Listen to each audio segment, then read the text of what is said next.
Why did ancient priests, from cultures scattered across the globe, insist on calling wine the blood of gods? Was this merely poetic license, or did they grasp something about the potent link between altered consciousness and the divine that we have long since forgotten? What if the key to unlocking untapped spiritual potential lies hidden within this ancient metaphor? This isn't simply about revisiting antiquated religious rituals. It's about confronting the profound implications of lost knowledge. Where ancient societies strategically employed structured rituals with sacred substances like wine to access higher states of awareness, modern society often stumbles through substance use, chasing fleeting pleasure and escaping reality. What was once communion has devolved into mere consumption, insight traded for intoxication. Understanding this paradigm shift is critical for reclaiming a more meaningful existence, because this insight into ritualized substance use isn't just historical curiosity, it's a path to enlightenment. Consider the Dionysian mysteries of ancient Greece, where wine fueled ecstatic rituals and communion with the god of transformation. Contrast this with Vedic India, where Soma, a mysterious brew, was consumed to unlock divine visions and connect with the cosmos. Journey further west to Mesoamerica, where fermented beverages like pulque were integral to sacred ceremonies, bridging the gap between the earthly and spiritual realms. These diverse cultures, separated by vast distances and unique belief systems, shared a common thread: the reverence for specific substances as catalysts for spiritual experience. This recurring pattern begs the question: what were they experiencing that we are not? To truly grasp the significance, we must delve into the rich historical and mythological contexts surrounding wine's sacred role. Picture the bacchanals of ancient Rome, wild festivals honoring Bacchus, the god of wine and ecstasy. Or consider the Egyptian myth of Osiris, where his blood was believed to be the life source of the Nile, symbolically mirroring wine's life-giving properties. And who can forget the profound symbolism of the Eucharist in Christianity, where wine represents the very blood of Christ, a sacrament of sacrifice and redemption. These examples serve as stepping stones to unveiling the mysteries that have been shrouded for centuries. Understanding this lost knowledge isn't merely an academic exercise, it's a critical step towards unlocking your own spiritual potential. By reframing our understanding of sacred intoxication and ritualized substance use, we can begin to navigate the path to deeper self-awareness and profound transformation. Instead of dismissing these ancient practices as primitive superstition, we must explore the potential for rediscovering their wisdom and applying it to our modern lives. Imagine a world where sacred rituals, informed by ancient techniques and modern science, guide individuals towards heightened states of consciousness and a deeper understanding of themselves and the universe, far from the cycle of abuse and addiction so prevalent today. The impact of this forgotten wisdom is staggering. Contrast the ancient, intentional use of wine to achieve spiritual insight with our contemporary, often destructive relationship with alcohol. Today, alcohol abuse, addiction, and their devastating societal consequences cast a long shadow. Yet, within the controlled context of ancient rituals, wine served as a key to unlocking spiritual realms, fostering community, and celebrating the divine. Understanding the neuroscientific and psychological effects of wine and altered states can equip us to create safer, more responsible, and more transformative experiences. Learning this key point makes all the difference between destructive behavior and conscious exploration.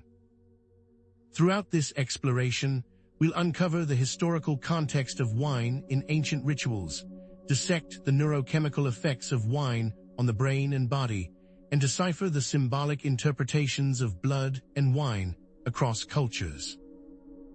We will define sacred intoxication not as reckless abandon, but as a deliberate, ritualized practice designed to achieve altered states of consciousness for spiritual insight, connection to the divine, and profound self-transformation.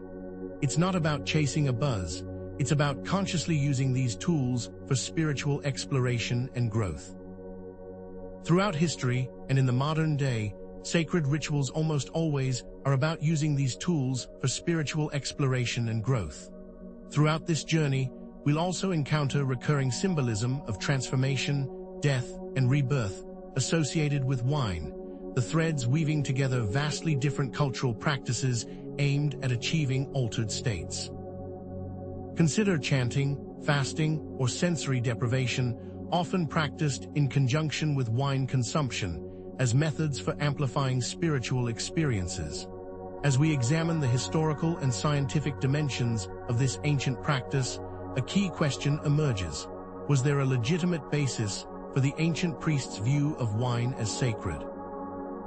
And more importantly, can we rediscover this lost knowledge and apply it to personal growth and spiritual exploration today? This is where our journey begins, and the mystery of the blood of gods beckons us forward. Wine, far beyond its modern reputation as a simple social lubricant, served as a critical catalyst for entering extraordinary states of consciousness in antiquity. Observe, for instance, the Dionysian mysteries, where initiates engaged in practices designed to amplify wine's effects. Ecstatic dance, rhythmic chanting, periods of intense sensory deprivation, and communal feasting intertwine to create a potent cocktail of sensory overload and deprivation, all heightened by the psychoactive properties of wine. Compare this with the Vedic rituals involving soma, a drink meticulously prepared and offered to the gods, where the intention was not mere intoxication, but the attainment of spiritual insight and cosmic awareness through ritualistic practices. The careful preparation of wine, sometimes infused with specific herbs and spices, coupled with the recitation of sacred intentions during consumption, added layers of meaning and amplified its transformative potential.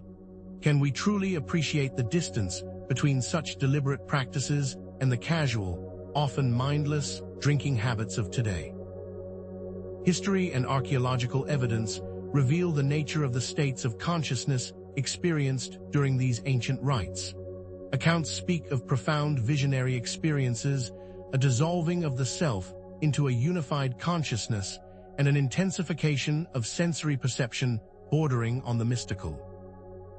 Consider nympholepsy, a specific state of divine madness where individuals felt caught by the nymphs, experiencing visions and a sense of ecstatic union with the natural world, which was facilitated through the ritualistic use of wine. These experiences weren't random occurrences. They were carefully cultivated through structured practices designed to evoke specific archetypes and connect participants with the deity in question, such as Dionysus, the god of ecstasy and transformation.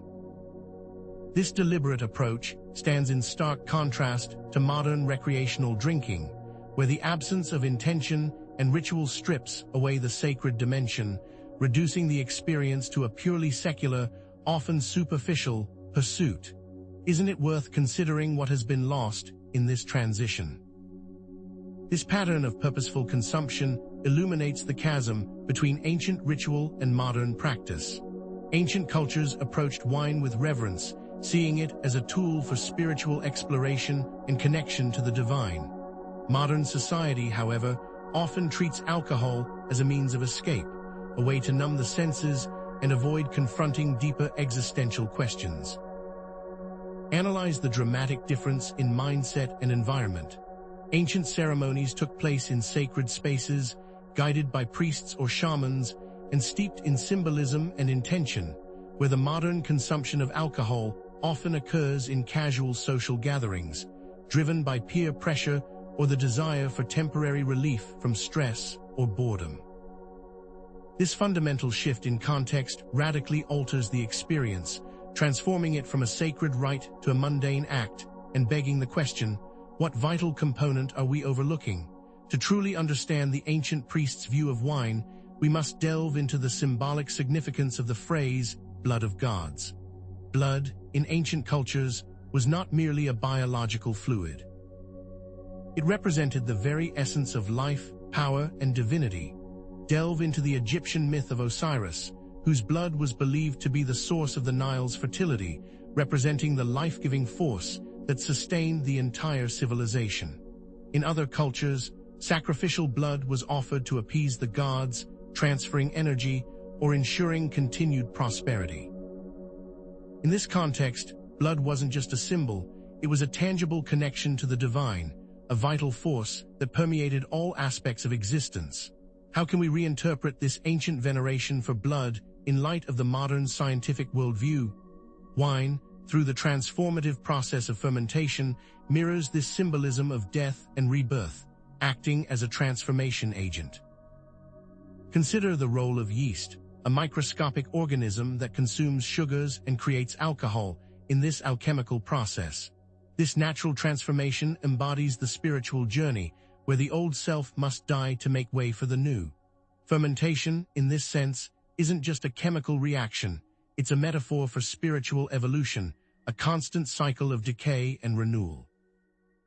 Is it possible that ancient priests recognized this inherent connection between the physical and spiritual realms, seeing wine as a tangible representation of inner transformation? This profound symbolism resonates across diverse traditions. The Christian Eucharist, where wine is transformed into the blood of Christ, echoes this ancient understanding of wine as a conduit to the divine.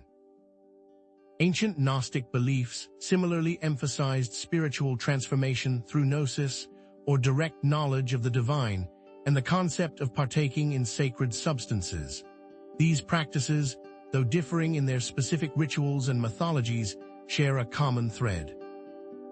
The belief that partaking in a consecrated substance can facilitate a profound shift in consciousness and bring one closer to the divine.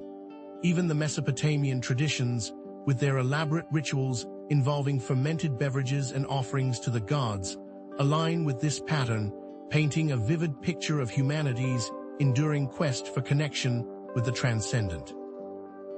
Might these shared symbolic elements point towards a universal truth about the nature of consciousness and the role of sacred substances in its transformation? Modern science offers a new lens through which to examine these ancient beliefs. Wine's neurochemical effects on the brain reveal how specific compounds, like ethanol, resveratrol, and polyphenols, impact neurotransmitters like dopamine and serotonin, which play a critical role in regulating mood, perception, and cognitive function. These compounds are not merely inert substances. They are bioactive molecules that can influence our thoughts, emotions, and even our sense of self. By understanding the precise mechanisms through which these compounds interact with the brain, we can begin to unravel the physiological basis of the altered states of consciousness experienced during ancient rituals. Do these neurochemical processes demystify the spiritual experience, or do they simply offer a new perspective on an age-old phenomenon? Moreover, the fermentation process of wine can influence the gut microbiome, which in turn affects brain function via the gut-brain axis. This intricate connection suggests that wine can indirectly influence our mental state by altering the composition and activity of the bacteria in our gut. Specific bacteria and yeasts involved in fermentation produce neurotransmitters and other bioactive compounds that can affect mood, intuition, and even higher cognitive functions. The ancient technology for raising awareness could have been the manipulation of the microbiome through intentional fermentation practices. Were the ancient priests aware of this intricate connection between gut health and mental well-being, using wine and other fermented foods to subtly manipulate the gut flora and induce specific states of mind? This interweaving of modern science and ancient wisdom suggests that ancient priests may have been more scientist than shaman, intuitively understanding the physiological effects of wine on the brain and body. They likely recognized that the careful selection of ingredients, combined with specific rituals and intentions, could amplify these effects and create predictable, transformative experiences. Imagine them experimenting with different herbs, spices, and fermentation techniques, meticulously documenting the results and refining their methods over generations. This perspective challenges the conventional view of ancient cultures as primitive and superstitious, revealing a sophisticated understanding of the natural world and its potential for influencing human consciousness. By combining this knowledge with modern science, we can move toward a more nuanced appreciation of altered consciousness. To truly honor this lost wisdom, we must advocate for mindful consumption of wine, emphasizing the importance of intention, ritual, and reverence. Begin by creating meaningful rituals around wine consumption, incorporating elements like meditation, chanting, and expressing gratitude. This isn't about blindly imitating ancient practices, but about consciously imbuing the act of drinking wine with purpose and meaning.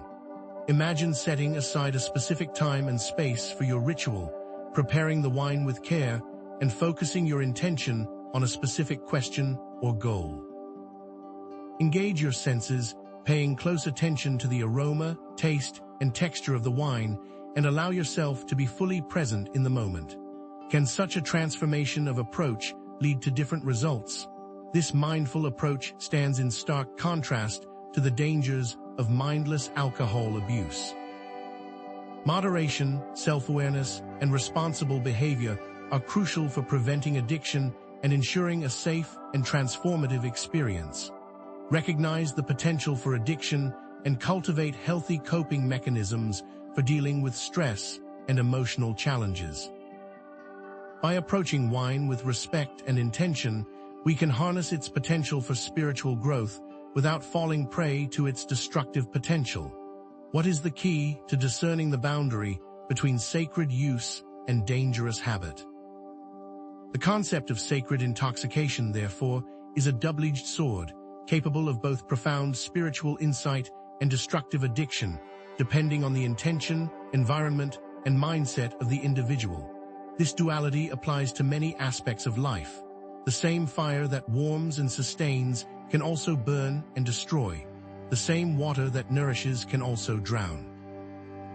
Wine, like these elements, possesses both the potential for good and the capacity for harm. Recognizing this inherent duality is essential for navigating the path of sacred intoxication with wisdom and discernment. What other aspects of human life and consciousness share this potential for both transcendence and destruction? For those seeking to expand consciousness without the risks associated with psychoactive substances, alternative methods offer a path to inner exploration.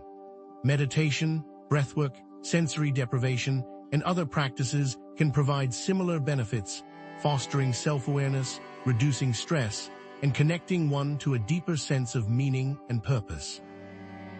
These practices, though perhaps less dramatic than the use of sacred substances, offer a sustainable and safe route to spiritual growth. As we prepare to move forward, consider this: which path will you choose to explore the vast landscape of human consciousness? However, the path of sacred intoxication isn't without its shadows, and it's crucial to acknowledge the potential pitfalls that lie hidden within the pursuit of altered states. The risks of addiction can be significantly amplified when spiritual justification is intertwined with substance use. While secular addiction is often recognized and addressed as a disease, the narrative of spiritual seeking can mask the compulsive nature of the behavior, making it even more insidious to detect and treat. Consider the phenomenon of spiritual bypassing, where individuals use spiritual concepts and practices to avoid confronting unresolved emotional issues or psychological wounds. In the context of sacred intoxication, this can manifest as a reliance on substances to induce temporary feelings of peace or connection without addressing the underlying causes of their distress. The ritual becomes a crutch, a means of escape rather than genuine transformation, leaving the core issues unaddressed and potentially exacerbated. What happens when the pursuit of enlightenment becomes an avoidance tactic? Moreover, the allure of altered states can erode discernment and cloud judgment, making individuals vulnerable to manipulation by charismatic leaders, cults, or deceptive ideologies. History is replete with examples of religious movements that have exploited altered states for control, using techniques like sleep deprivation, repetitive chanting, and hallucinogenic substances to induce a state of heightened suggestibility and break down critical thinking. Take, for instance, the tragic case of Jim Jones and the People's Temple, where followers were subjected to mind-altering substances and coercive persuasion techniques, ultimately leading to a mass suicide event fueled by blind obedience and spiritual delusion. Or consider the allure of modern cult-like groups who promise enlightenment or special abilities, using similar strategies to exploit vulnerable individuals seeking meaning and connection. The promise of spiritual transcendence becomes a tool for control, entrapping individuals in a web of deceit and manipulation. How can one maintain clarity of mind amidst the intoxicating allure of spiritual promises? Sacred intoxication can be a double-edged sword, and unaddressed psychological issues can manifest in distorted ways during altered states, creating a dark mirror that reflects both positive and negative aspects of the self. This can create a self-reinforcing cycle of destructive patterns and distorted perceptions. For example, unresolved trauma might manifest as terrifying visions of demons or malevolent entities during meditation or ritual, reinforcing the individual's fear and anxiety. Or conversely, suppressed feelings of self-importance and grandiosity might inflate during altered states, leading to exaggerated feelings of spiritual superiority and detachment from reality.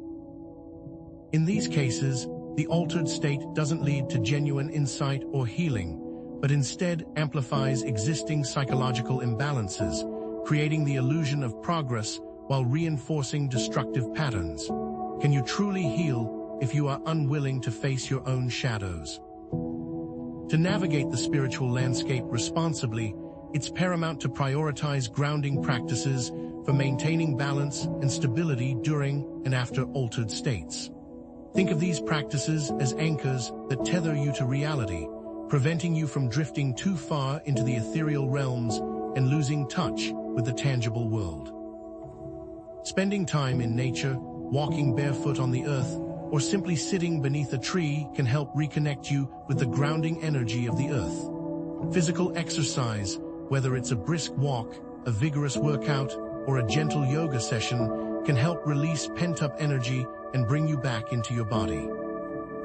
Mindful eating, savoring each bite and paying attention to the sensations of taste and texture, can also serve as a grounding practice, reminding you of the simple pleasures of the present moment. And perhaps most importantly, connecting with supportive communities, sharing your experiences, and receiving validation from others can provide a sense of belonging and stability that anchors you in the human world. What simple anchors can you create in your own life? The role of a spiritual guide is invaluable for support, accountability, and navigating the complexities of altered states, but it demands critical discernment. A true guide should embody humility, integrity, and a commitment to ethical behavior, prioritizing your well-being over their own ego or financial gain. Be wary of gurus who demand blind obedience, promote dogma over personal experience, or exhibit a lack of empathy or compassion. Highlight red flags such as guru worship, where the leader is placed on an unattainable pedestal and treated as infallible, stifling independent thought and critical inquiry. Financial exploitation, where the guide pressures you to donate large sums of money or invest in their projects, raising questions about their motives and integrity.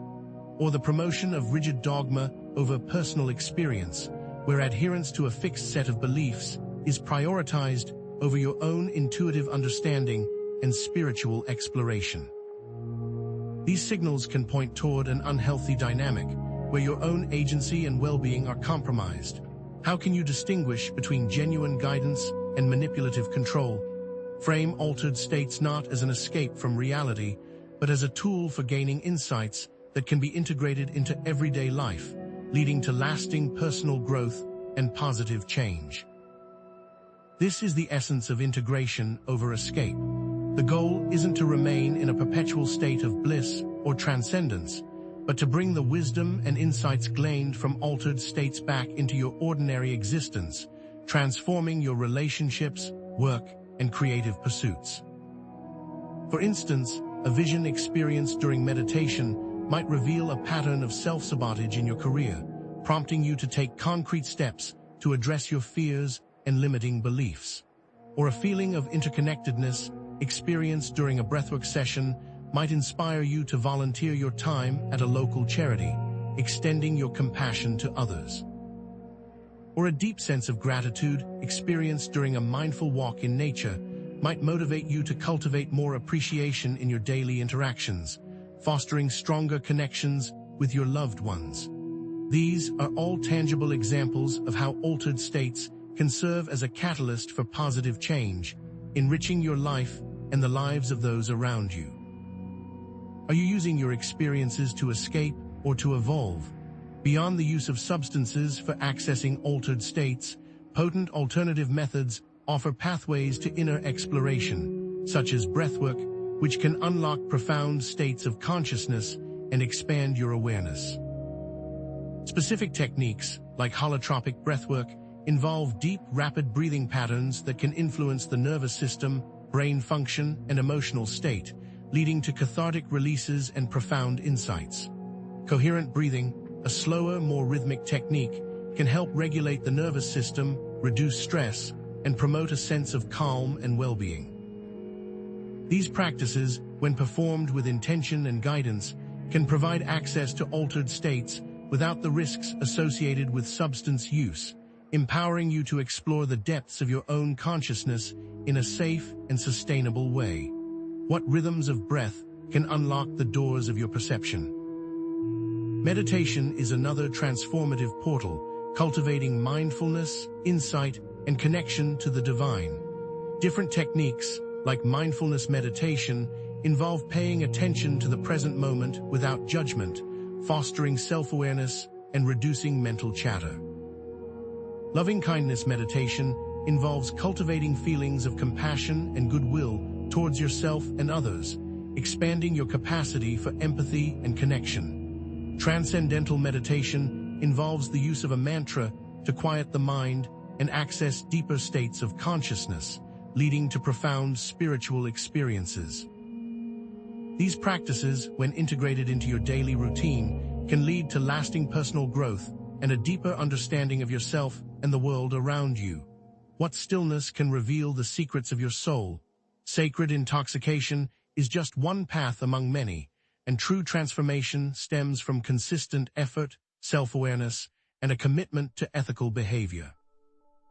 Keep a journal to track your experiences, insights, and challenges, identifying personal patterns and triggers that may be influencing your journey. Seek out resources and communities that align with your values, providing support and guidance as you navigate the complexities of spiritual exploration. Remember that the journey is just as important as the destination, and that true fulfillment comes from cultivating a life of meaning, purpose, and connection. By expanding your toolset and approaching spiritual growth with intention and discernment, you can create a path that is both transformative and sustainable, leading you towards a more authentic and fulfilling existence. What unique tools resonate with your inner calling? To truly integrate ancient wisdom into modern life, we must reclaim ritual in our own lives, creating meaningful ceremonies that honor the cycles of nature, celebrate personal milestones, and foster connection with others. These rituals don't need to be elaborate or complex. They can be simple acts performed with intention and reverence.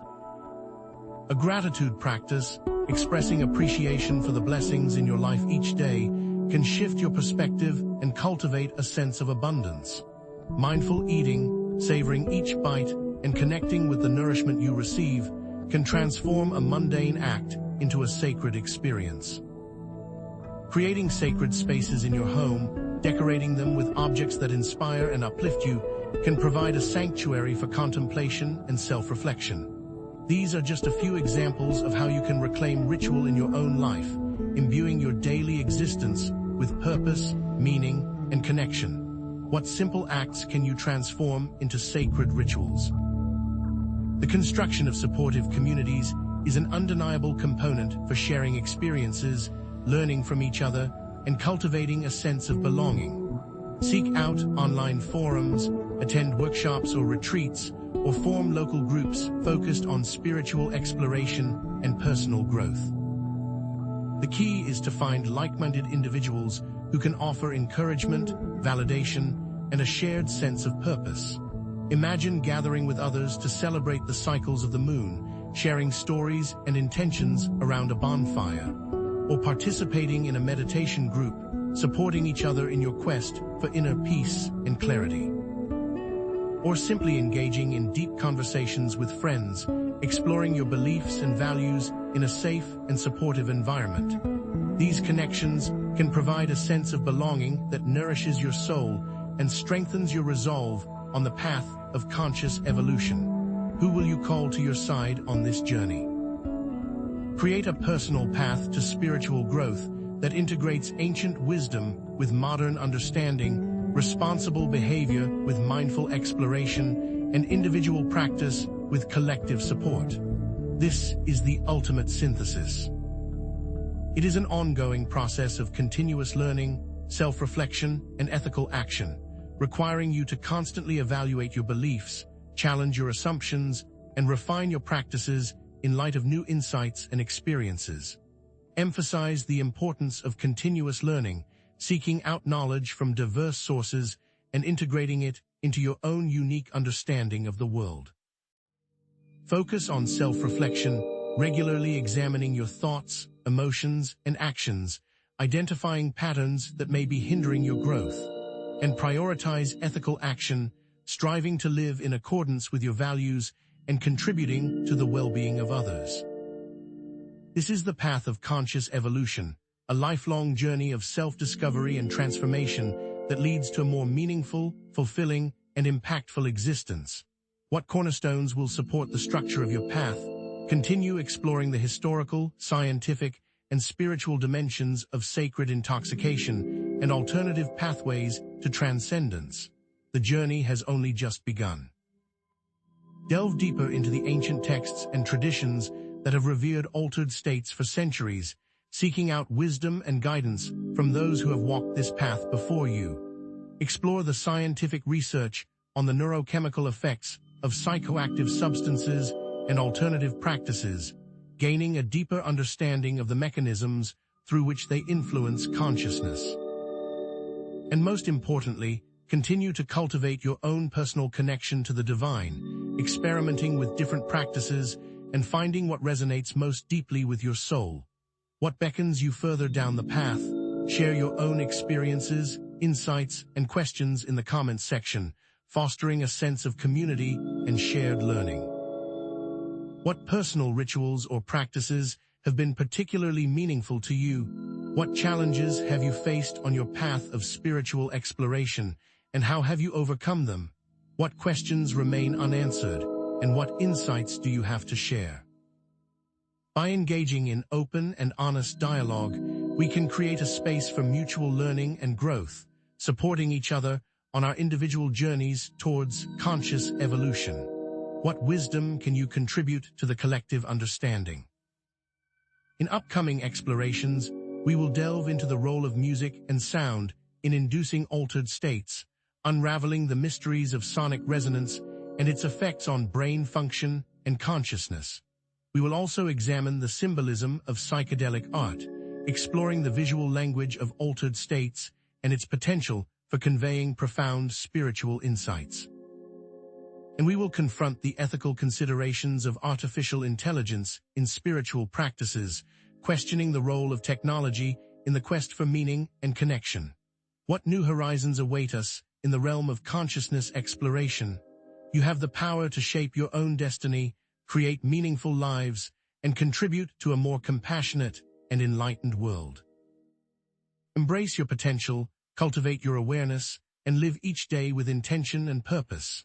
The journey of conscious evolution is not a destination, but a continuous unfolding, a lifelong dance of self-discovery and transformation. Remember that you are not alone on this path, and that your unique gifts and perspectives are needed to create a more vibrant and fulfilling world for all. What legacy of light will you create? What legacy of light will you create? And how will the very essence of your being, your blood, reflect that creation? Consider for a moment the ancient priests, not merely as symbolic interpreters, but as practical physiologists, deeply attuned to the intricate workings of the human body. The phrase blood of gods might not have been solely a metaphor, but a reflection of their understanding of the transformative effects of wine on the very fluid that courses through our veins.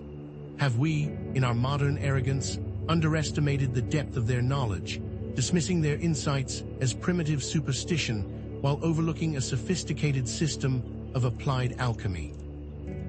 What if they possessed different technologies, not of metal and electricity, but of consciousness and subtle energies, allowing them to access and process physiological data in ways we are only beginning to comprehend? Delve into the ancient medical and alchemical traditions, and you'll discover a prevailing view of blood as far more than just a carrier of oxygen and nutrients. It was considered a vital fluid imbued with spiritual energy, the very life force that animated the body and connected it to the cosmos. Texts from ancient Egypt, Greece, and China speak of blood as the seat of the soul, the repository of emotions, and the conduit for divine power. Practices such as bloodletting were not merely medical procedures, but ritualistic acts aimed at balancing the body's energies and expelling negative influences. The consumption of animal blood, a practice found in numerous cultures, was believed to impart the specific traits of the animal's strength from a bull, courage from a lion, directly into the consumer's being. These practices, though seemingly barbaric to modern sensibilities, reveal a deep-seated belief in the power of blood to transmit and transform not just physical attributes, but also spiritual qualities. What secrets lie dormant within the crimson river of life? Modern science is now beginning to validate some of these ancient intuitions, revealing the profound impact of wine consumption on blood circulation and viscosity. Moderate wine consumption has been linked to a reduced risk of cardiovascular disease, as certain compounds in wine can act as vasodilators, improving blood flow and reducing inflammation. Resveratrol, a polyphenol found in red wine, has been shown to possess antioxidant properties, protecting blood vessels from damage and preventing the formation of blood clots. This thinning of the blood, as it's often described in esoteric traditions, is not merely a physical phenomenon, it's an energetic shift, allowing for a freer flow of vital energy throughout the body. But could this modern understanding be only scratching the surface of a far deeper, more profound relationship between wine, blood, and consciousness known to ancient healers? Consider the intricate connection between the heart and the mind, a relationship that science is only now beginning to fully appreciate. The physiological effects of wine on blood, specifically improved circulation and reduced inflammation, have a direct impact on both the heart and the brain. Enhanced blood flow to the brain can lead to increased mental clarity, improved cognitive function, and enhanced creativity. Simultaneously, improved blood flow to the heart can promote emotional balance, reduce stress, and foster a sense of well-being. But could the ancients have been working with this heart-mind link through a form of applied alchemy, consciously manipulating the physiological effects of wine to achieve specific mental and emotional states? What rituals did they construct to optimize the flow of energy between these vital centers? Dive deeper into the science of the heart-mind connection, and you'll encounter the concept of heart coherence, a state where the heart's rhythm becomes more ordered and harmonious. This coherence has a cascading effect on the entire body, positively influencing brain function, emotional regulation, and even the immune system. Research from the HeartMath Institute has demonstrated that specific heart-focused breathing techniques can promote coherence, leading to increased intuition, enhanced creativity, and greater resilience to stress. Now imagine the potential synergistic effects of combining these techniques with the consumption of wine, a substance already known to influence blood flow and relaxation. Could this combination have been used to access deeper states of consciousness and unlock hidden potentials within the human being? What if the heart is not merely a pump, but a portal to other dimensions of awareness? Contrast this modern scientific understanding with ancient beliefs, and a fascinating pattern emerges. The heart was universally regarded as the seat of consciousness, emotions, and spiritual wisdom. In ancient Egypt, the heart was believed to be the repository of thoughts and emotions, weighed against the feather of Maat in the afterlife to determine the worthiness of the soul. Chinese medicine viewed the heart as the emperor of the body, governing not only the physical functions, but also the mental and spiritual states. Across cultures, the heart was seen as a gateway to the soul, a direct link to the divine. Expanding on this premise, it's not hard to see how ancient cultures viewed blood, which is intimately tied to the heart's function, as a conduit to heightened emotional and spiritual states. How can this seat of consciousness be unlocked, returning to the pattern of wine as a facilitator of altered states? Consider that its use may have extended beyond mere intoxication. Perhaps it was strategically used to open the heart, granting access to deeper levels of emotional and spiritual awareness, creating a direct line to other dimensions. Combining the ancient beliefs about the heart with our modern understanding of wine, we can hypothesize that the relaxing effects of wine, coupled with specific heart-focused rituals such as chanting and meditation, synergistically promoted heart coherence. This, in turn, would have enhanced spiritual experiences, granting access to new perspectives and heightened intuition. In this light, the ancient priests weren't simply drinking wine. They were actively engaging in a form of physiological and spiritual alchemy, using the substance to unlock the heart's hidden potential. What precise combination of factors did they uncover? This understanding leads to a radical proposition.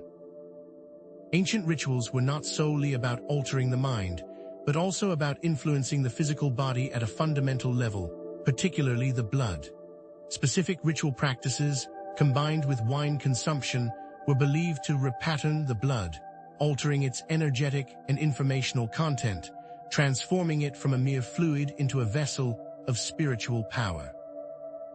Imagine rituals incorporating chanting, breathwork, and focused intention during wine consumption, carefully designed to influence the autonomic nervous system, hormonal balance, and even gene expression. What if these practices could shift the very coding of our physical existence? Esoteric traditions provide a context for understanding how these repatterning exercises could function. Blood alchemy, a concept found in numerous mystical schools, views blood as a microcosm of the universe, containing the potential for both disease and enlightenment. The alchemical concept of transmuting base metals into gold, a central metaphor in these traditions, may have been a symbolic representation of transforming the energetic and informational content of the blood, leading to physical, emotional, and spiritual healing. Consider the Emerald Tablet's cryptic pronouncements, hinting at a hidden process of transformation enacted within the body itself. What if we could consciously participate in this alchemical process, guiding the transformation of our own inner universe? Synthesizing the patterns of altered states, heart coherence, and blood transformation, we arrive at the potential of wine as a potent tool for personal alchemy, a means of consciously repatterning one's being at the deepest level. Imagine a personal blood alchemy ritual incorporating elements of mindful wine consumption, heart-focused breathing, intention setting, and visualization, all performed with a deep sense of reverence and self-awareness. Prioritize ethical considerations, ensuring that this ritual is performed with respect for yourself and others, with a clear intention to promote healing and transformation, not to escape or indulge in harmful behaviors. How can we reclaim this ancient knowledge and apply it responsibly in our modern lives? To that end, how might modern science validate these ancient blood alchemy concepts? What future research or practices would need to develop to make these concepts more provable? Could advances in epigenetics reveal how specific rituals and substances can alter gene expression, transforming our physical and emotional landscape. Could sophisticated biofeedback technologies allow us to monitor and influence heart coherence in real time, consciously directing the flow of energy within our bodies? The answers to these questions lie on the horizon, promising a future where ancient wisdom and modern science converge to unlock the full potential of the human being. But what role does sound play in this transformative process? Before we delve deeper into sound's alchemical role, let's first consider another dimension largely dismissed by modern science: blood as a conduit for ancestral information. Ancient cultures regarded blood as far more than a mere transport system for oxygen and nutrients. It was considered a living library, holding the memories, genetic traits, and karmic imprints of countless generations. This perspective extends beyond the modern scientific understanding of DNA as the primary carrier of genetic information, posing a question of immense importance. What else might blood carry? What if the subtle energies, the emotional residues, and the collective experiences of our ancestors are somehow encoded within the very fabric of our blood, influencing our predispositions, our talents, and even our destinies? Consider the pervasive concept of bloodlines found in various cultures throughout history. Royal families, warrior clans, artistic lineages all have historically attributed their unique success and abilities to the supposed purity or strength of their blood. For example, the samurai clans of Japan traced their lineage back to mythical ancestors, believing that their martial prowess was inherited through their blood. Similarly, certain European royal families claimed divine right to rule, based on their supposedly unbroken bloodline stretching back to ancient kings and even gods. Likewise, shamanic lineages often speak of inherited abilities to heal and commune with the spirit world, but this inheritance goes further. Intergenerational trauma is passed down in bloodlines, resulting in generations of repeating patterns. While modern genetics can explain some aspects of inherited traits, it fails to fully account for the complex patterns of behavior, talent, and destiny that seem to run through certain families, hinting at a deeper, more mysterious form of inheritance. Can the secrets to our past lie dormant within our blood, waiting to be unlocked? Modern science is beginning to acknowledge the limitations of a purely DNA-centric view of inheritance with the rise of epigenetics. Epigenetic inheritance reveals that environmental factors and lifestyle choices can alter gene expression without changing the underlying DNA sequence, and these alterations can be passed down to future generations. This means that our diet, stress levels, exposure to toxins, and even our emotional experiences can influence the genetic expression of our children and grandchildren, challenging the notion that our destiny is solely determined by our genes. The Dutch hunger winter is a striking example of epigenetic inheritance in humans. Studies have shown that individuals whose mothers experienced famine during pregnancy had increased risks of obesity, cardiovascular disease, and other health problems, demonstrating the lasting impact of environmental factors on gene expression across generations.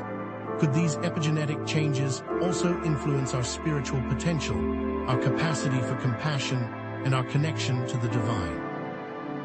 It's not a stretch to hypothesize that ancient priests intuitively understood the principles of epigenetics long before the advent of modern science. They may have believed that blood could be programmed or repatterned through specific practices, influencing the traits and abilities inherited by future generations. Rituals, dietary restrictions, and even carefully selected marriage partners may have been employed to subtly shape the genetic destiny of their communities or lineages. The very act of sacrifice, often involving the shedding of blood, may have been viewed as a way to transmit specific qualities or energies to the community, influencing the epigenetic landscape of future generations. Could our own blood be rewritten, influencing not only our own health and well-being, but also the fate of our descendants? Now, let's consider wine as a potential epigenetic modifier. Certain compounds found in wine, particularly polyphenols like resveratrol, have been shown to influence gene expression by altering DNA methylation and histone modification, the mechanisms that control which genes are turned on or off. Resveratrol, abundant in red wine, has demonstrated the potential to activate beneficial genes, such as sirtuins associated with longevity and cellular repair, while suppressing harmful genes involved in inflammation and cancer. This suggests that moderate consumption of wine could have a tangible impact on our genetic expression, promoting health and potentially extending lifespan. What if the ancient traditions that valued wine for its health-promoting properties were based on an intuitive understanding of its epigenetic effects? This discussion expands to include other bioactive compounds in wine, such as flavonoids and organic acids, and their potential synergistic effects on gene expression.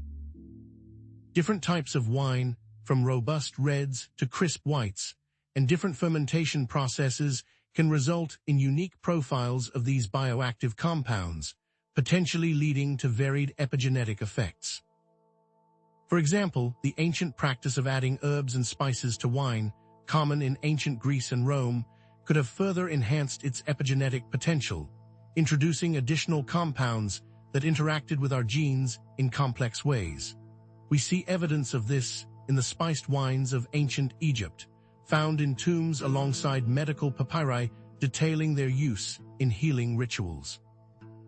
What subtle yet powerful impact could these bioactive compounds have on DNA expression, for better or for worse? Imagine ancient priests meticulously studying the effects of different wines on the health and vitality of their communities, carefully selecting grape varietals, employing precise fermentation techniques, and perhaps even incorporating specific ritual practices to maximize the epigenetic potential of the beverage.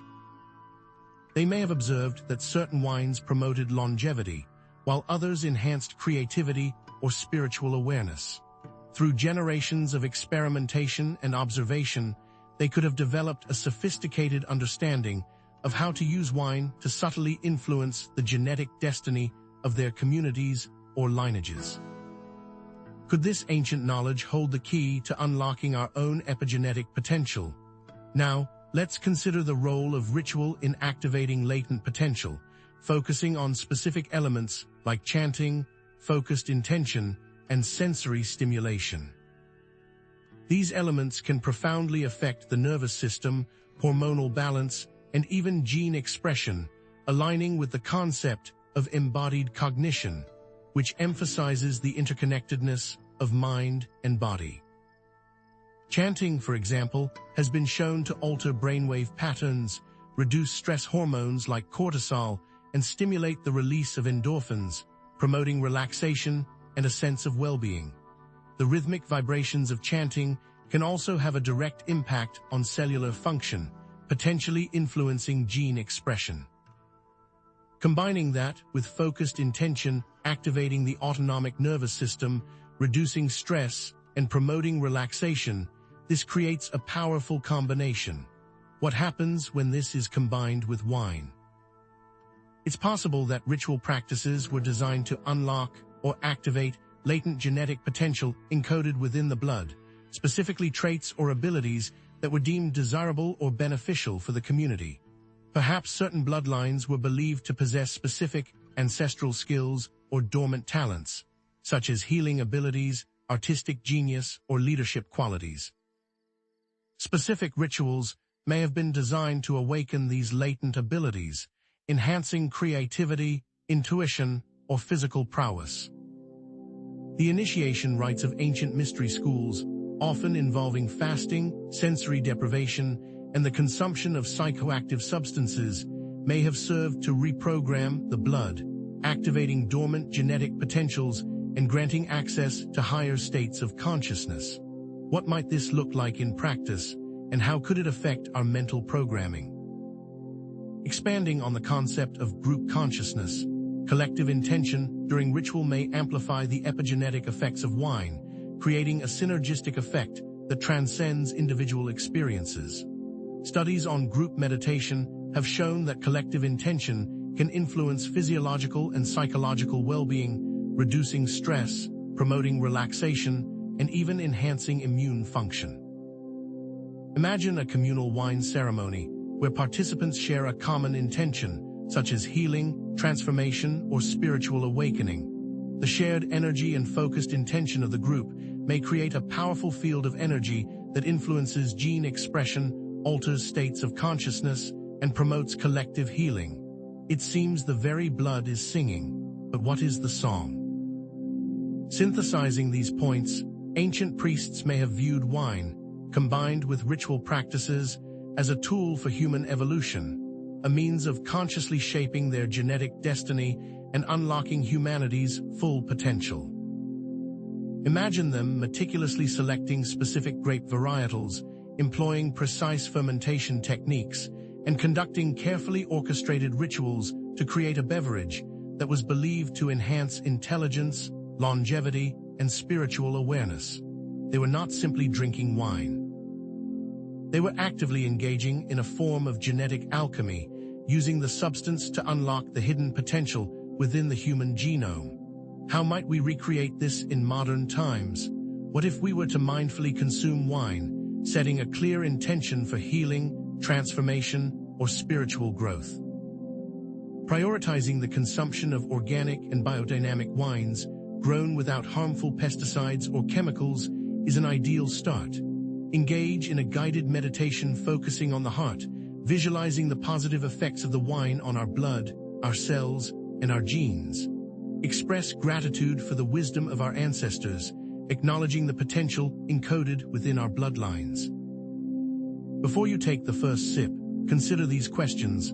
How might focused intention during wine consumption alter the experience and potential epigenetic impact? And what are the ethical implications? While misuse can have dangerous consequences, imagine if we could harness these ancient techniques for healing, compassion, and enlightenment. Is there a way we could begin to responsibly recreate this today, unlocking the very recipe for human evolution encoded within the blood of gods?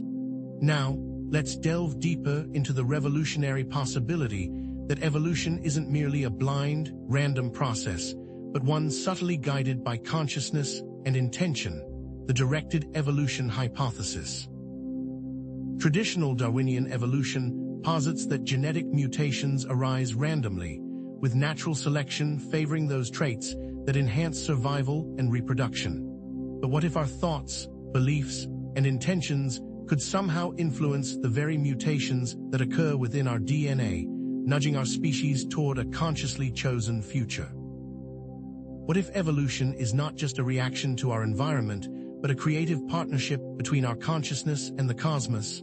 Consider the astonishing phenomenon of the placebo effect.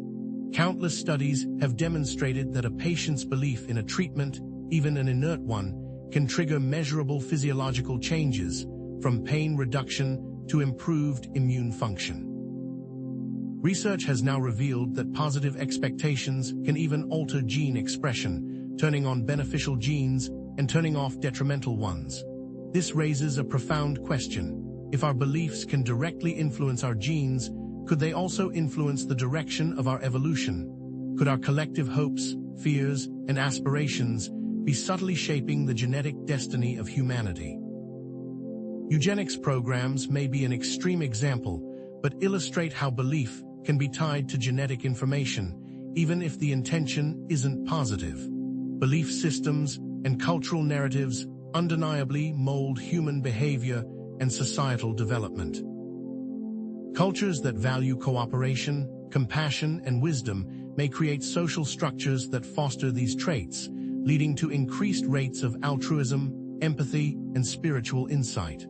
Over generations, these values could subtly influence our physiology, our genetics, and even our evolutionary trajectory. Conversely, cultures that prioritize aggression, competition, and material wealth may inadvertently select for traits that enhance these behaviors, potentially leading to negative consequences for individuals and society as a whole. It appears that culture does more than just create civilization. Ancient esoteric traditions, such as Hermeticism, have long emphasized the power of the mind to shape reality, echoing the core tenet of directed evolution. The Hermetic principle of as above, so below suggests that our inner world of thoughts, emotions, and beliefs is a mirror reflection of the outer world of physical reality.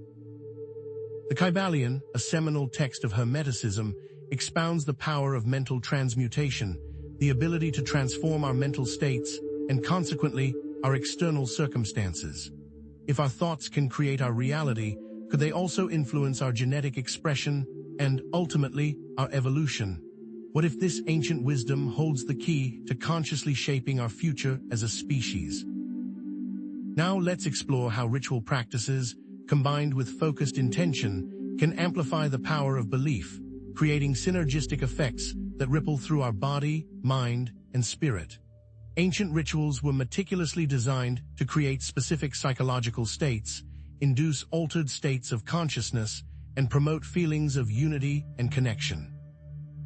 These practices can be viewed as a form of biohacking, a way of consciously manipulating our biology to achieve desired outcomes, even to potentially direct our evolution. The implications are far-reaching. Can we actively utilize this knowledge to better ourselves? Consider the ubiquitous use of chanting, drumming, and other sound-based practices in ancient rituals. Studies have shown that these elements can synchronize brainwave patterns, reduce stress, and promote feelings of unity. Music therapy is used to improve neurological function and enhance emotional well-being. But the true key lies in the symbology. Ancient symbols, gestures, and sacred objects can serve as anchors for intention, focusing the mind and amplifying the desired outcome. These anchors are more than just cultural artifacts. They are tools of transformation. For example, the caduceus, with its entwined serpents, has represented healing and transformation for millennia. It appears in ancient Greek and Roman art, adorning the staffs of healers and messengers. It may have been designed to activate specific energy centers or pathways in the body, facilitating the flow of vital energy and promoting physical and spiritual well-being. Yet the caduceus's history also involves commerce. How can we ensure the proper application of symbology in ritual? The concept of ancient priests harnessing the collective intention of their communities opens a new line of inquiry. Wine ceremonies, in this view, become more than just social gatherings. They were powerful fields of energy that could influence genetic expression and shape the future. As participants imbibed the blood of gods, they may have been consciously or unconsciously contributing to a shared intention, amplifying its effects and directing it toward a common goal. So, what if the blood of gods isn't merely a symbolic term, but a description of a carefully crafted beverage designed to facilitate directed evolution through ritual and intention? Imagine ancient priests, the scientists of their day, meticulously selecting specific grape varietals, employing precise fermentation techniques, and conducting carefully orchestrated rituals to create a potion that was believed to enhance heightened intelligence, increased physical vitality, or amplified psychic awareness. This aligns with what we know of ancient scientific practices, but goes deeper. Consider the specific qualities prized in such a beverage, not just the alcohol content, but also the presence of specific polyphenols, antioxidants, and other bioactive compounds. Resveratrol, quercetin, and other compounds found in wine have demonstrated antioxidant, anti-inflammatory, and neuroprotective effects. These compounds may have worked synergistically with the ritual practices to rewrite cellular pathways. Yet, the most important question is, how did the ancients know this? However, the ethical implications of using such knowledge to consciously shape human evolution are immense. Responsible behavior, humility, and a commitment to the well-being of all beings must guide us as we explore the boundaries of human potential. We must avoid the pitfalls of eugenics and genetic discrimination, ensuring that any attempts to direct human evolution are grounded in compassion and respect for diversity. As we stand on the precipice of a new era of conscious evolution, profound questions confront us. Can we truly shape our genetic destiny? What are the ethical considerations of wielding such power? Can we recreate ancient rituals to unlock our latent potential? How can we use this knowledge to promote healing, compassion, and enlightenment? The path forward requires rigorous scientific investigation, ethical reflection, and a willingness to embrace the unknown. We must explore the scientific basis of directed evolution, the potential of ritual practices, and the power of the human mind. New and creative research paths must be developed. What role does quantum entanglement play in these processes? How can we measure the effects of intention on gene expression? What are the optimal conditions for harnessing collective consciousness? Ultimately, the future of human evolution rests on our shoulders. We must cultivate positive beliefs, engage in mindful practices, and contribute to a more just and compassionate world. Only then can we responsibly wield the power to shape our own destiny and unlock the full potential of humanity. What if our ancient ancestors were trying to tell us this all along?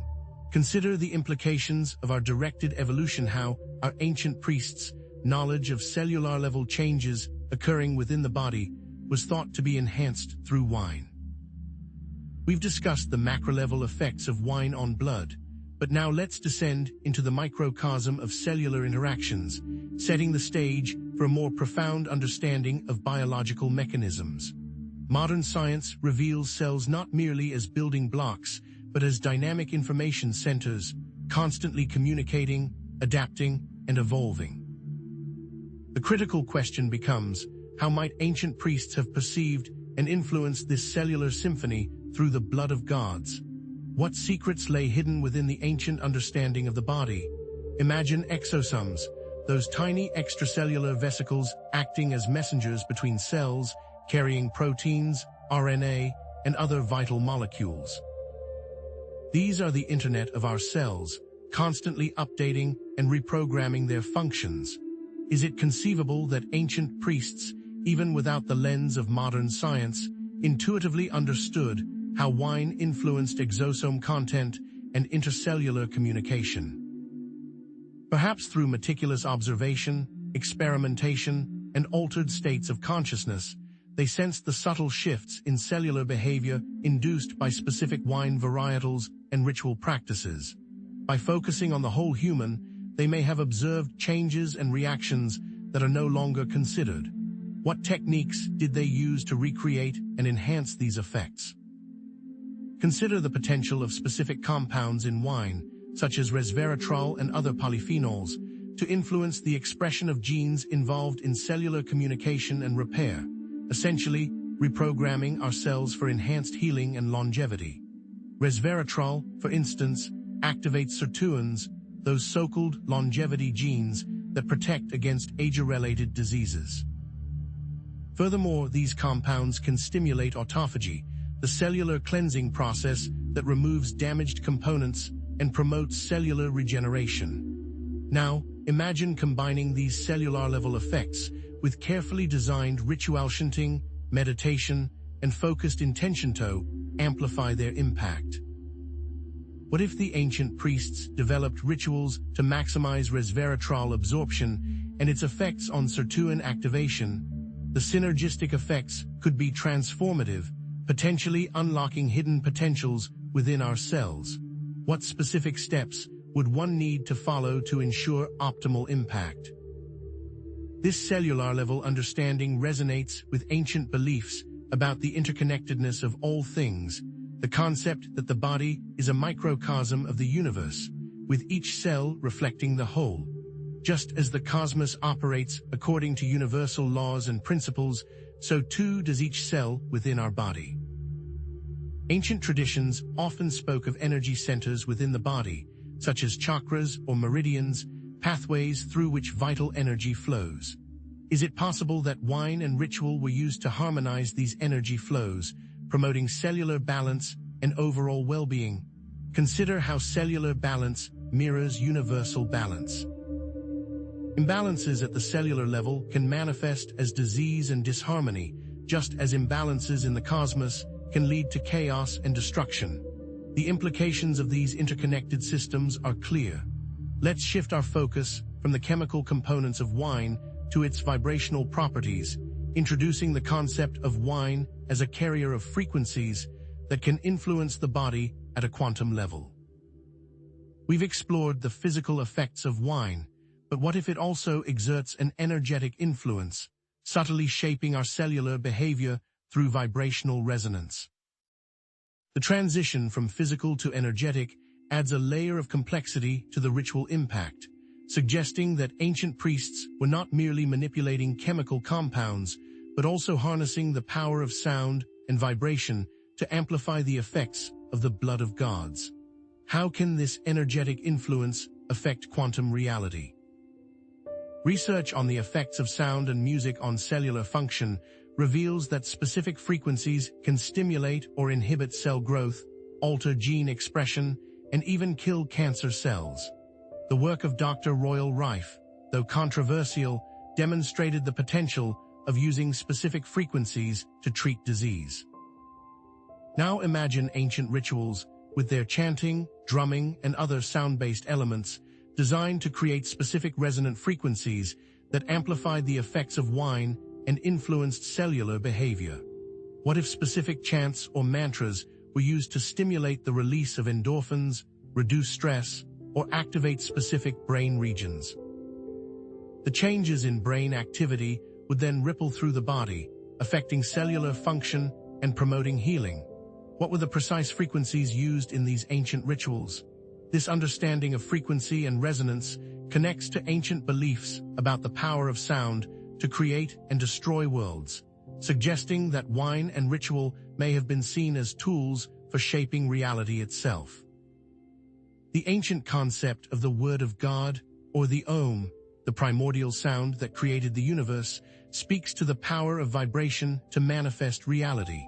If sound can create universes, could it also reshape our bodies at the cellular level? Ancient priests understood that by carefully controlling the vibrational environment, they could influence not only the physical properties of wine, but also its energetic impact on the human body. Is it possible that these sonic rituals influenced the very structure of reality? Now let's introduce the perplexing concept of quantum entanglement, where two particles become linked and share the same fate, regardless of the distance between them. What if this mind-bending phenomenon plays a role in how wine and ritual affect consciousness? Consider the implications. If two particles can be linked across vast distances, could our consciousness be entangled with something greater, something divine, through the medium of wine and ritual? The double-slit experiment reveals the observer effect, where the act of observing a quantum system can alter its behavior.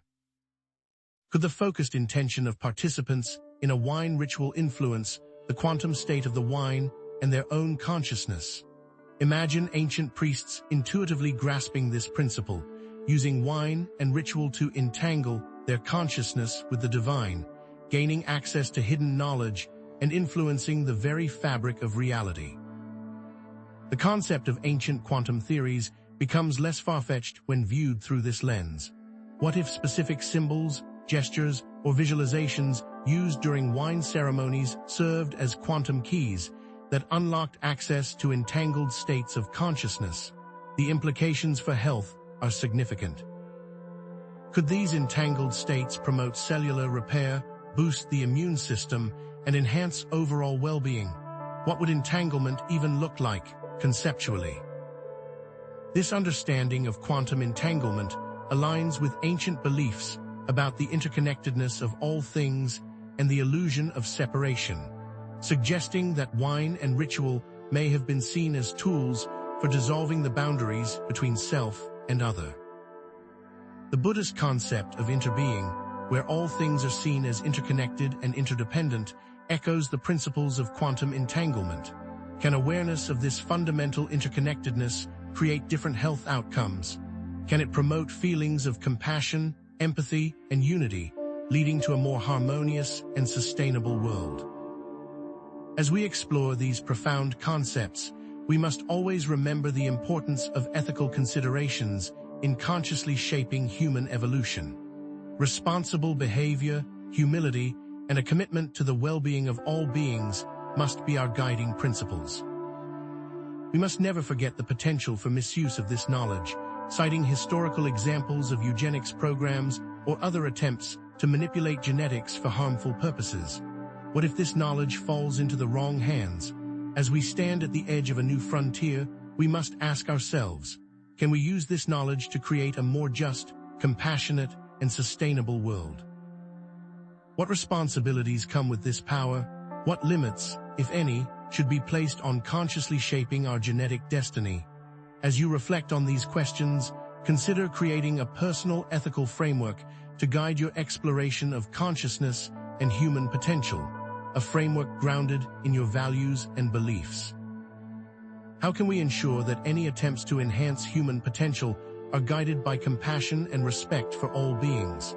Let us end this section with a call to action, urging you to explore the themes and practices discussed in this video responsibly and ethically, and to contribute to a future where the blood of gods is used for healing, compassion, and enlightenment.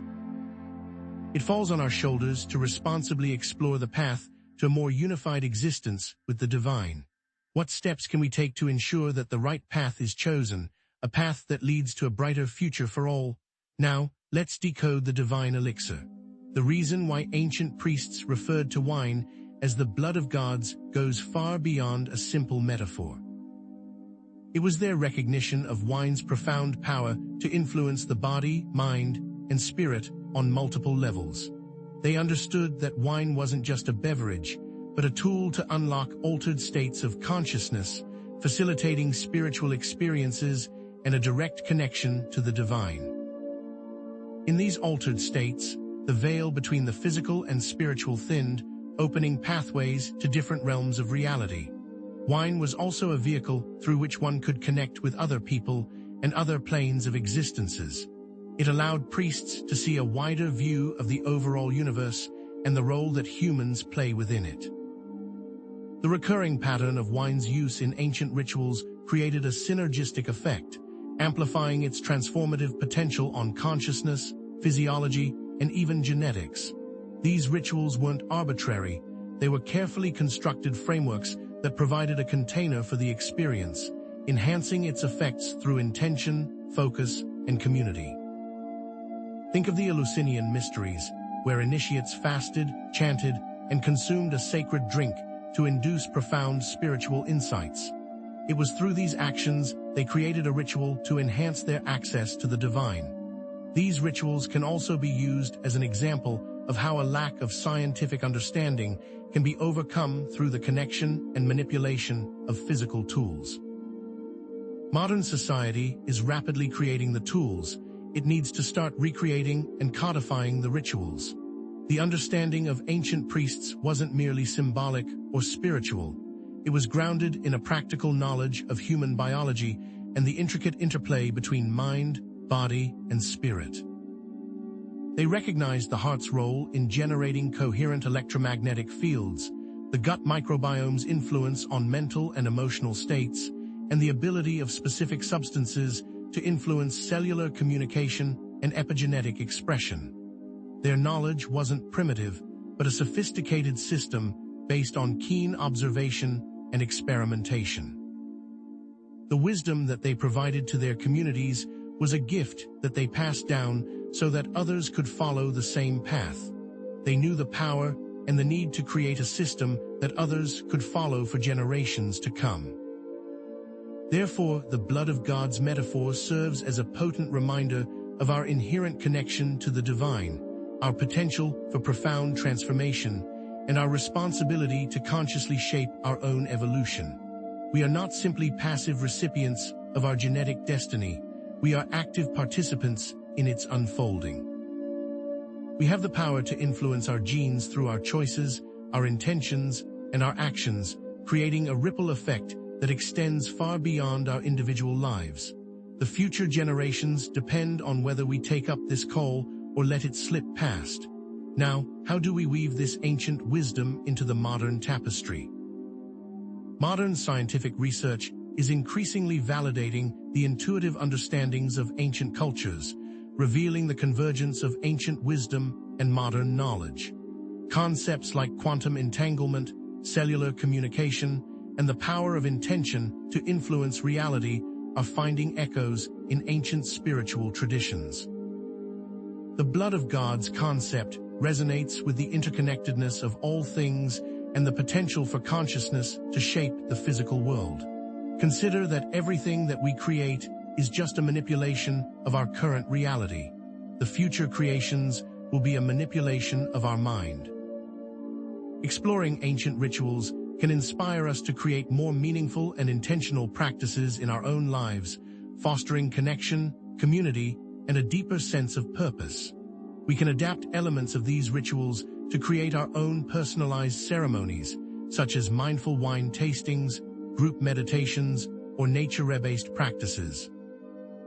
Rituals of intention, focus, and community can enrich our lives and amplify our potential for transformation. They provide a framework for self-discovery and a pathway to connect with something larger than ourselves. They are key to unlocking our higher potential and connecting with our higher selves. Rediscovering and integrating ancient practices can lead to a more holistic approach to health, well-being, and spiritual evolution, creating a bridge between ancient wisdom and the challenges of the modern world. By focusing on our ancient roots, we can create a stronger, more stable, and sustainable future. This involves reevaluating our beliefs and assumptions about the nature of reality, the power of consciousness, and the potential for human transformation. It also requires a willingness to challenge the status quo and embrace new ways of thinking and being. If we do not think for ourselves, others will think for us. However, we must approach this knowledge with responsibility and ethical awareness. The path of sacred intoxication is a double-edged sword, carrying the potential for both profound insight and dangerous pitfalls. We must remember the risks associated with altered states, such as addiction, clouded judgment, and vulnerability to manipulation. This highlights the need for self-awareness, ethical boundaries, and responsible behavior. Without these things, we risk falling into a trap of our own making. We need to be accountable for our actions. Transformation is a process of integration, not escape. Grounding practices, such as spending time in nature, physical exercise, and connecting with supportive communities, are essential for maintaining balance and stability on the spiritual path. Ancient wisdom must be met with modern responsibility, ensuring that we use this knowledge for healing, compassion, and enlightenment. We must also use it as a tool to explore our history and our ancestors so that their knowledge does not get lost to time. We must protect the future by protecting the past. How do we navigate the spiritual landscape responsibly? Seek guidance from experienced spiritual teachers, cultivate critical discernment, and remain open to new perspectives. Remember that the path of spiritual exploration is not always easy or straightforward. It involves facing challenges, overcoming obstacles, and learning from mistakes. Embrace resilience, self-compassion, and a commitment to continuous growth. The path is not always straight, so be prepared for pivots, turns, and reevaluations. The most important thing is to keep moving forward with eyes open and a heart full of compassion. Now, let's consider the future of human potential. Can we consciously shape our genetic destiny? And if so, what ethical considerations must guide us? What limitations should be placed on this endeavor? What safeguards will be set? These questions demand careful consideration as we venture further into the realm of directed evolution. We need to make sure that our knowledge remains safely in our hands. Future research should explore the scientific basis of directed evolution, the potential of ritual practices, and the power of the human mind to influence reality. These zones must be explored at a physical, mental, spiritual, and scientific level. We must approach these explorations with humility, respect, and a deep sense of responsibility. Without a proper approach, we will never understand our true potential as a species. Share your own experiences, insights, and questions in the comments section, fostering a sense of community and shared learning. Join online forums, attend workshops or retreats, or form local groups focused on spiritual exploration and personal growth. Together, we can create an architecture for group engagement that supports our collective evolution. In our future explorations, we will delve into related topics such as the role of music and sound in inducing altered states, the symbolism of psychedelic art, and the ethical considerations of artificial intelligence in spiritual practices. We will explore these topics more tangibly, not theoretically, to better engage with these deeper ideas. It is important that we remain open to the possibilities, but grounded in the practical realities of our existence. This exploration allows us to remain connected with our ancestors while still looking forward to the possibilities of the future.